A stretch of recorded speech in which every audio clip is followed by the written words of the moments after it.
If you don't know who Sexyyred is, good for you, but not for long, because I'm about to tell you. She is a rapper that has hypersexual music, but that's not what we're here for today. We're here because of a post that she recently made on her Instagram of herself showing off her natural hair, and it got people very angry because in this post it reads, "Your carpet hair beneath a hoax could never," which many took as a reference to type 4C hair. This could have actually been a very, very beautiful video, except for the comment that was shared.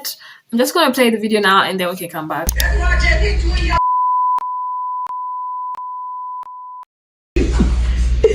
Now get the middle, because they said thing. It was a track right there. They said it was a They track. said it was a track? They said I got tracks. They said it was a track? They said I got tracks. Where? I don't Hold on, know. split it through the side. I'm trying to see. What tracks? What tapings? I'm trying to see where. What tracks? What tapings? What tracks? What tapings, baby? I'm trying to see where the track said. Where? I don't know. I'm trying to find it. I don't know where it's. I'm trying to find it. Hold on. $1,000 for the first person to find a track. Hold on. Wait. Oh, okay. Okay. So I guess the person on the phone was jokingly saying that is not her hair in what seems to be a friendly way. And so she took to the internet to show everybody that it really is her real hair. This could have been done in a much more tasteful way than what she did and the comments that she said. But as you would imagine, a lot of people weren't having this. So this is what some of them had to say. Now, let me just start off by saying that it is actually sad that we have to prove to everybody that our hair is actually ours whenever it's long and healthy. There are also people that talked about her hair being heat damaged from all those silk presses, like this person that said, "Let's say that hair not silk pressed. I'll wait. The nerve. LOL." And her hair does actually appear to be heat damaged, but I want to bring this up to say your response in this situation shouldn't be to try and get down to their level or to say anything hurtful that will make them feel bad about themselves, even though sometimes that may be necessary, not gonna lie, but it's rarely the case. Now, one comment that I appreciated seeing was this one that says, "This whole post is sad. Yes, black women can have long natural hair. We do not have to put others down to make ourselves appear better." The carpet comment was crazy, unnecessary, and very disturbing, especially for the young black girls who like her and may not have the softest texture. And another said, "This is exactly why little black girls don't think they are enough or have low self-esteem. This is what you get for making certain people famous. 4C hair is now carpet hair. It gets worse and worse." And I agree with a lot of these comments, but again, for people like Sexyyred, I wouldn't expect much from her. And it's not that she shouldn't be held accountable, she should. But then again, is it really shocking that somebody like her would say something like that? It is not, for me at least. These comments are a lot more embarrassing than they are upsetting, really. And I have come to love my carpet hair, thank you very much. And unfortunately, this kind of pandering behavior rarely works in their favor, at least not for long. Do you remember when Doja Cat was in the group chat saying no very nice things about people like us to people like them? And guess who got called carpet hair a few years later? And now this is her complaining about a problem that she helped keep alive. I don't know how else to tell anybody, even though I am struggling deeply with recording this. I just need to get this off my chest. Is everybody seated? Everybody knows this is not my hair, but not everybody. That's why we're here today. I had a photographer take a picture of the top of my head and we blew it up and we made it so that my album cover is my hair. So my hair, to describe it, it's 4C hair texture. And a lot of y'all don't give a and that's good. Great. That's my hair. That's fine. It's okay. No comment. Or beautiful. That looks great. Or if like you hate me, like sure, say some wild go for it. All right. However, I'm seeing a consistent pattern in my comment section of people saying, is my hair hair? Is it carpet or is it sheep's wool?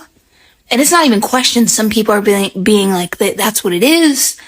But like people comparing my hair to sheep and carpet and popcorn and like that. Like, we gotta move forward. Let's move forward. You guys gotta get on that. Not comparing 4C hair texture to like, that's where we stand. That's where we stand. It baffles me that it's just my hair. So I want to make it clear. And I know that some of you guys hate me. And that's fine. Go for it. And you're going to say that you're going to be commenting like, oh, like that hair. But like, know that that is wild. If you are a kind person, if you're a nice guy, If you know you're a nice guy and you're a chill guy, just know that doing that, like making those comparisons, like that's wild. Don't try not to do that. And people do hate me. To say no one hates me is wild. I'd be in denial. It's my hair. It's my hair. Let's not do that. Okay. That's all. I think that's it. That's it. And I'm out of here. Thank you. Be safe and take care of yourselves. And I'll see you at Coachella. Bye. Now, this is not to say that everybody that said anything bad about her is most definitely this. I don't believe that at all. I feel like it may be even more Black people than they are.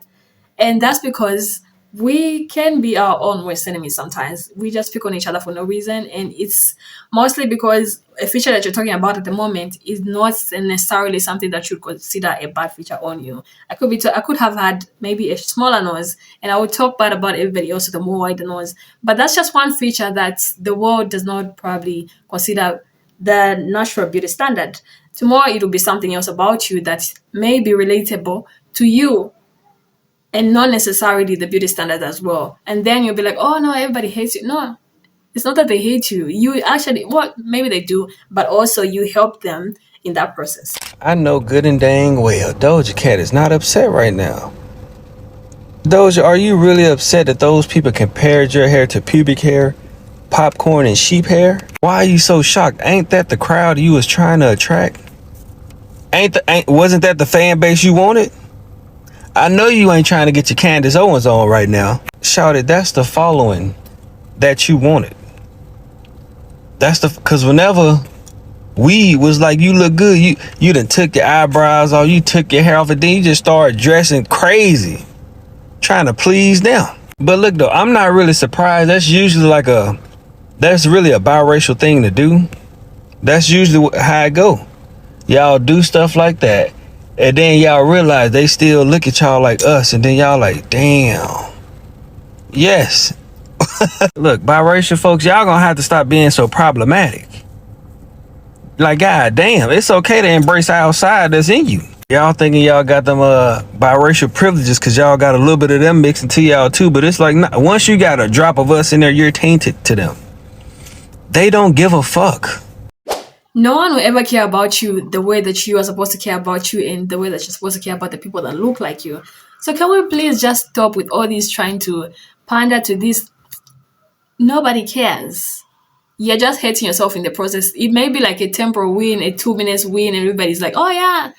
After a while, nobody cares. Even though we've made strides when it comes to natural hair, we really need to acknowledge that looser hair textures have somehow become the standard for natural hair when it's not. And a movement that was supposed to be inclusive still manages to exclude Black people with tighter, coily textures, making it seem like type 4 hair is less beautiful. And we know that's not the case, but who really invented or created the hair type scale? So the original hair type system, the hair gauge, was developed in 1905 in present-day Namibia by Eugen Fischer. He was a German scientist whose ideas informed the Nazi Party's Nuremberg laws, which was basically how they understood someone's proximity to whiteness based on hair texture. And Andre Walker, who used to be Oprah's hairstylist, created the 1A to 4C system that we now use. It's called the hair chart. The scale separates hair textures into 4 categories. Like you can see the categories behind me. So it starts at 1 for straight hair, 2 for wavy, 3 for curly or loose curls, and 4 for the coarsest and most tightly curled textures. Then the scale is divided into letters from A to C, with 4C being the kinkiest and the curliest. Even though the hair chart was designed for you to understand your curly hair, and some use it as a guide as to what products they should use, most people like me have different curl patterns. It ranges from 3B to 4A in different areas of my head. Some people think that it creates a hair hierarchy, since it sometimes alienates the people who fall towards the end of that chart. It compares certain hair types as being better and other hair types as being worse. And a lot of hair experts agree that the hair chart is optional and is not the end all be all. Let's really stop the negative comparisons when it comes to a Black woman's hair, no matter how it looks to you, because it's just plain rude and hurtful. And like Doja said in her live, we really got to move forward and grow. It's really horrible to crap on yourself for people that look like you for some external validation. Now, Doja Cat's father is a South African actor, Dumisani Dlamini, that played the role of Crocodile in the movie Sarafina, as Sarafina's love interest.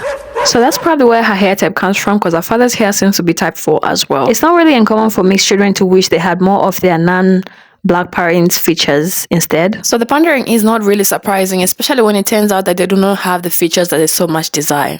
But I do believe that there's still room for growth. I don't want somebody to be punished over and over again for something they said when they were younger and dumber. But I also want to believe that the reason why there's been a change of heart is not because they are now suffering the consequences of their actions. And I feel a lot happier now with my natural beauty.